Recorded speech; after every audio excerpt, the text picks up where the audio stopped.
You don't want a piece of these streets. It'll make you go bye-bye. You think you're hot but you don't want this heat. It'll make the helicopters fly by.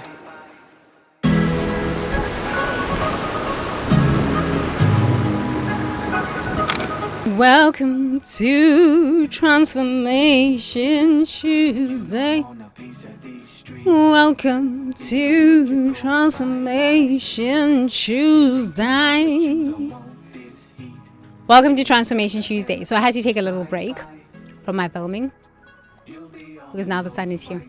Now it's so bright. You know, this is life. This is life. So in this video, I want to talk about when you miss your family and you just damn miss them, and you're like, I miss them. I miss them. I know they abused me. I know they are real narcissists and they were awful human beings and they abused me, but I still miss them. Okay. But let me say, Sawubona, a creative visionary. How are you, my visionary? How's it going? How's it going? How's it going for you? Yes. Okay. So if you haven't watched Mindful Mondays video, please make sure that you go and watch that video. It's here. I talk about celebrating yourself. Okay, I understand, you know, that some of this content might be just like going, like, Tembi, I am not even at the place of even acknowledging everything that has happened. I am still just in so much pain. I'm just planting a seed. I am planting a seed. These videos can be applicable actually to everyone, because I don't know a family that is healthy. I don't know a family. Well, maybe there is a family that's healthy.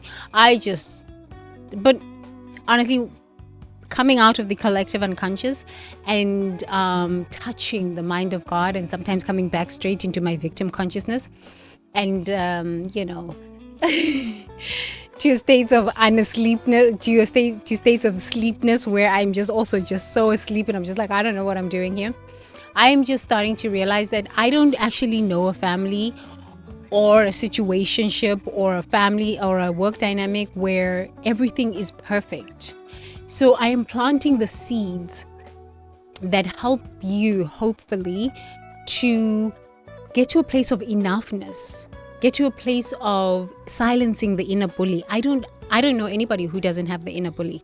Everyone, all of us here on planet Earth, whether you were raised in a narcissistic home or a loving home, there is still that state of that inner bully, because we are still beings here on planet Earth, just living this thing called life. It is hot. Let me tell you something. This is when I get the burns on my arms. So these videos are going to be fast because I need to get out of the sun. I need to get out of the sun. Before I start burning here and burning on my lips, I need to get out of the sun. But that's besides the point.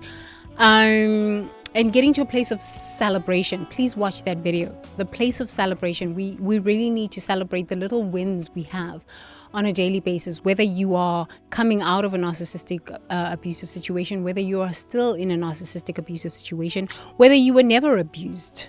You still need to, like, okay, let me just move my microphone, my condenser. Okay, you still need to celebrate yourself on a daily basis. This is just part of the human experience. Why do you not want to celebrate yourself? Why? You are magnificent. You are amazing. You are God's beauty. You are the radiance of the living God. The living God. I don't believe in God. I'm an atheist. You are the radiance of the intelligence of life itself. Whomever God is to you. Maybe you don't have a God. That's fine. The intelligence of the universe. You are this. You are this. So celebrating yourself is okay. Working on that inner bully is a must. Forgiving yourself is a must. I don't forgive people. I don't really forgive people. I don't have time to forgive people because I understand inherently that we're all at different stages of consciousness. So what you might be doing might be totally totally perfect for you at the stage of consciousness that you're at. I'm just not there. Or I might even be lower. Who knows? I'm open to this, you know? But I don't have time to forgive people. I have time to, I forgive God and I forgive myself. I forgive God, or my idea of God. Because my idea of God is this God, or well, I've been kind of working through this idea of God, but my idea of God was this God that creates perfect people, perfect families, perfect life here on planet Earth. It turned out not to be. And so what I need now, I'm like at this moment, angry at God. Oh God, why didn't you create good people? Why are they narcissists here on planet Earth? Why are they psychopaths and thieves? It's easier for me to, but I spent a lot of years forgiving people, and I realized this is just a waste of time for me. I'm not saying you should be there. Start with forgiving humans. Start with forgiving yourself. And then you get to finally to a point where you're like, I just want to forgive God for creating this awful experience or this wonderful experience, and I'm seeing it through a lens of awfulness. What a novel concept. What a novel concept. So I forgive God and I forgive myself. This is my spiritual practice. Forgive God and forgive yourself. Okay, so now that we're on this forgiveness, I think I'm going to change the video topic. Yeah, the video topic. I want to focus on this idea of, so we talked about the inner bully, but let's talk about self-blame. Self-blame. Where did you learn self-blame? Let me ask a question. Where did you learn self-blame? I was going to go on a totally different tangent, and then I just looked at my notes and I was just like, no, I want to talk about self-blame, because self-blame is actually, this is where the guilt comes in. Where did you get the self-blame from? Where did you learn self-blame? Where the inner bully comes in and says, listen, I must bully you. I must bully. Where did you learn self-blame? Yeah. Most of us, if we grew up in families that were narcissistic, we learned they blamed us. They blamed you for everything. For everything. For everything. And nobody was there to protect you from all of this blame. So you have learned that blaming yourself, judging yourself, feeling that you're not enough, feeling that you constantly have to be on edge, feeling that you constantly have to be giving, doing is the natural order of life. This is a program. You can get out of this program and just say, I am not willing to accept blame that for things that I did not do. For things that I just did not do. Honestly, I found that the more I do not accept blame for things that I did not do, the less the inner bully is, the lower the noise of the inner bully. The lower the noise of the inner bully. I no longer accept blame for things that I did not do. I did not think your country has nothing to do with me. I did not do this to you, so this is not my problem. I did not do this to you, this is not my problem. These are your troubles. You need to fix this. Do you think people are going to like it when you say this to your, even just let's say your family? If you grew up in a family where you were always blamed and now you've gone estranged, they're going to blame you for leaving, embarrassing the family, speaking up for yourself, standing in your power. They're going to blame you. How dare you do this? How dare you not show up for Christmas? How dare you not show up for a funeral? How dare you? You are embarrassing the family, especially in the collective culture. This is a thing. This is a thing in the collective culture. How dare you embarrass us like this? Okay, but like, you are abusive. Why must I show up to be poisoned at the funeral? I don't want to be poisoned at the funeral. So you can kill me at the funeral? No, I don't want to show up for this. So that you can keep blaming me? No, I don't want to show up for this. So that you can harm me? No, I don't want to show up for this. So many of us have taken on blame and projection from our families. And every situation we go into, it sets us up to be blamed. It's because the sense of not enoughness shows up. So it doesn't matter how much you do. At work, you could be working overtime to a point where you're burning out, and the rest of the people at that job are not doing what they're supposed to be doing. They're not engaging in their responsibilities. They're sitting around gossiping at the water cooler. They're sitting around gossiping and not sharing information with you. They're sitting around creating chaos, and then after that, they're going to blame you when the company goes down.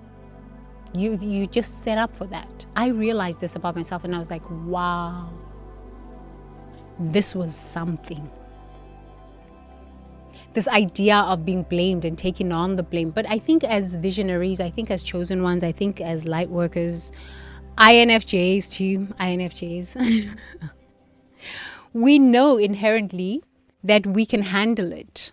That these people, these narcissists, these weaklings, these villains and victims are not smart enough. They usually are learning from you. They usually are copying you. They usually are coming behind you to figure out what to do next. They're usually watching your videos and then coming up with a solution from your videos or something to this effect. And you know that because you're ahead of it as a visionary, you're ahead of this thing called consciousness. You're the one blazing the trail. You know that you can take the hits. So because you know this, you think you have the strength to be able to take on all the hits. And when they do blame you, you're like, okay, I understand that these people are ignorant. I'll take, no. Today, we come to a point where we say to ourselves, no more self-blame.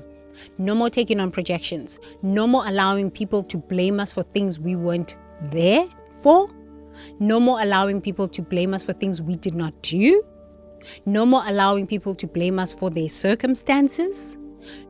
I need to just take care of myself, pay my own bills, take care of my husband, wax my armpits, shave my legs, wax my legs, and all these beautiful things, and cook my vegan food and cook my pastas, and do my yogas and go to the beach and make sure that I don't get burnt, and focus on building my business and being a beneficial presence on this planet, taking care of your children, paying off your mortgage, or whatever you're doing, your work. No longer do we get blamed or are willing to take on the blame for other people's mess. Can we make a promise to each other? Please, visionary, can we make a promise to each other? Say to yourself, hands on your heart, from today onwards, I am no longer interested, willing to take the blame for things I did not do.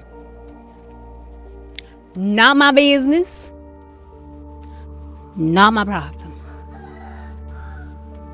You know what's going to happen after you do that? You're going to have anxiety, like vroom. A level of anxiety that is going to, it is going to make you feel like you are losing your mind. That's how deep the anxiety is going to get.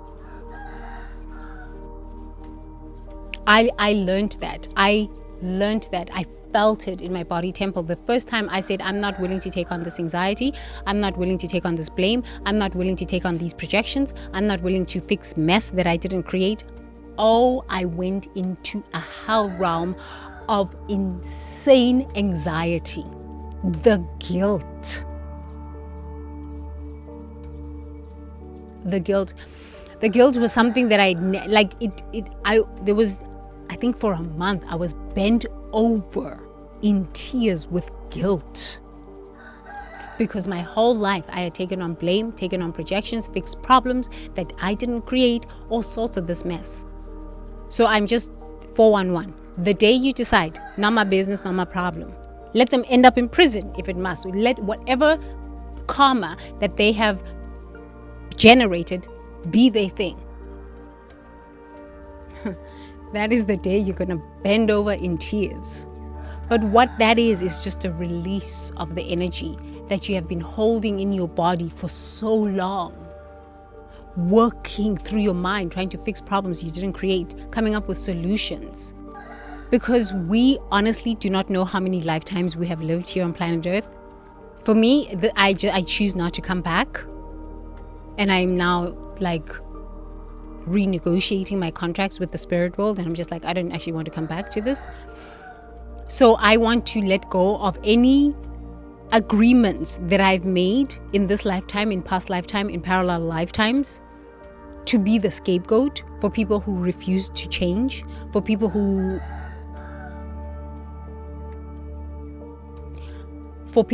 are just at a stage of consciousness where I'm not at.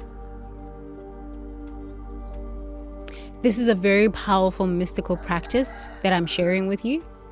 It will release the guilt. It will release the shame. It will release these contracts that you've made to be a scapegoat, even if you choose to come back in the next lifetime, because God does not die. Remember, God does not die. Energy cannot be created nor destroyed. You are going to have to come back. So that if your siblings are out creating mess here out on the street, you're not going to be villainized or blamed for that stuff.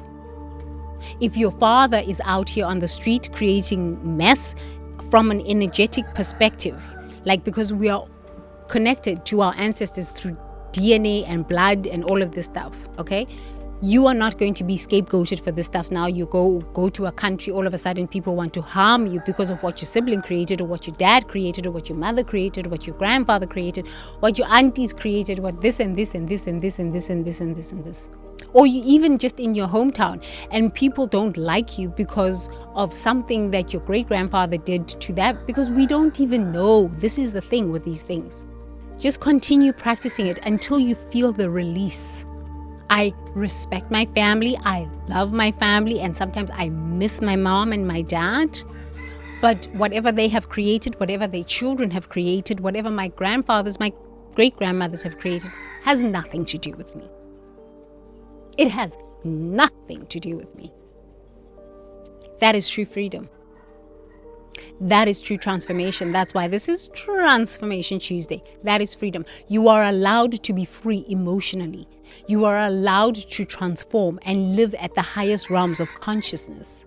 And the easiest way to do that is just do the forgiveness work. I am sorry. Please forgive me. I love you. Thank you on behalf of myself, on behalf of my ancestors, but I am not responsible for what they have done. I am not responsible for what my sibling has done. I am not responsible for what my dad has done, or my mother, or my grandmother, or my aunt, or my husband, or my children, or anybody. You are here on planet Earth to live out your purpose, your mission, and get to know the true self, your true self. You are not here on planet Earth to be taking on your children's mess, your mother's mess, your father's mess, your grandparents' mess, your ancestors' mess. You can transform that energy through forgiveness for yourself and free yourself. And what I found is that the more I've done this practice, I can now hear my ancestors thanking me. Before, they were just angry. And if you don't understand this ancestral realm thing, it's okay. It's not a big deal. But if you're still angry at your parents and they've passed away, you're still angry at your grandparents and they've passed away, that anger is through them because it is in your body. It is truly in your body. So the more you are willing to do the forgiveness work, even if you never see them again, even if you never engage with them again, what you are doing is releasing yourself from the blame, putting it back to where it belongs, free yourself, be a sovereign being, and go and create a life that is truly yours. This is why nobody can steal your destiny. Because destiny thieves, destiny manipulators, they think that they can steal your destiny, but honestly, they don't get the full picture and the full instructions. They don't. So then they just go around creating mess and having to copy you after that. Okay? So just get yourself out so that they can be held accountable, so that their karma can come to them, so that you can just be free. And you can clear your own karma, because we've also got our own things that we need to clear. We also got our own forgivenesses that we need to do. Everybody's got stuff that they need to clear and do. You know what I mean? So just focus on yourself. And just send the blame back to where it comes from. Please, I am so sorry. I forgive myself, and because I am awake, I am the visionary in my family. I am the one to break the generational curses. I do the forgiveness work on behalf of all my people, but I am not responsible for their actions. It has got nothing to do with me. I am not responsible for their actions. They must experience their own karma. My husband, if must experience his karma, let him be. My wife, my daughter, my son, my aunties, let them be. You are not here to save anybody. You are here to fulfill your purpose and your mission here on planet Earth. Yes? Yes. So, in the comments below, I know I went into a deep subject about this narcissism and about self-blame. Let me ask you a question. What have they said to you that sounds like blame? Oh, you are the one that broke the family up. That's an example. If it wasn't for you, we wouldn't be so embarrassed as a family. That is a sense of self-blame. If it wasn't for you, we wouldn't be struggling financially. That is blame. If it wasn't for you, your dad wouldn't have left me. If it wasn't for you, your mother wouldn't have left me. If it wasn't for you, I would have more money because I wouldn't have to pay your school fees. If it wasn't for you, whatever it is. There's so many of these blame things now that we take on upon ourselves and then have nothing to do with us. You have got your own life. 24-hour. Your life is a 24-hour job. From waxing your armpits, from shaving your legs, if you're a man, shaving your beard, going out to buy groceries, paying your bills, going to work, taking care of your family. Your life is a 24-hour job. When do you have time to be taking on other people's blames and projections? You don't. Focus on your life. Okay, lover? Thank you so much for joining me on this video. Please make sure that you like, subscribe, share. I haven't been saying that for a while. Yeah. Like, subscribe, share, hit the notification bell, and all of these things that we do on the YouTubes. And please make sure we have dialogue. Let's have dialogue. Dialogue is important. Dialogue makes me understand that you are learning. But it might take some time for you to learn. I'm good with that. It's taken me a long time to learn this, but I am planting the seed so that you function at a higher level of consciousness. We are rising in consciousness. We are no longer staying here. We are rising in consciousness. Rise. You are entitled to rise in consciousness. The healing work must be done, so therapy is very important. If you are ashamed of going to therapy, if you do not want to go to therapy, if you do not have the money to invest in therapy for a long period of time, I am here to help you. I've created something for you that you can keep, and you can keep doing, and you can keep doing, and you can keep doing over and over and over. Please go to futuregenleaders.com/detox. It's going to really help you detox from these blames, from anxious attachment, from feeling lost and unconnected like a lost bird, from loss, shock of betrayal, shock from when you realize, wow, I've lived through some stuff. All of this stuff, I got it figured out for you. Please, in the description box, please go there and go check it out and see if it resonates with you. Toodles! Thank you for joining me. Bye.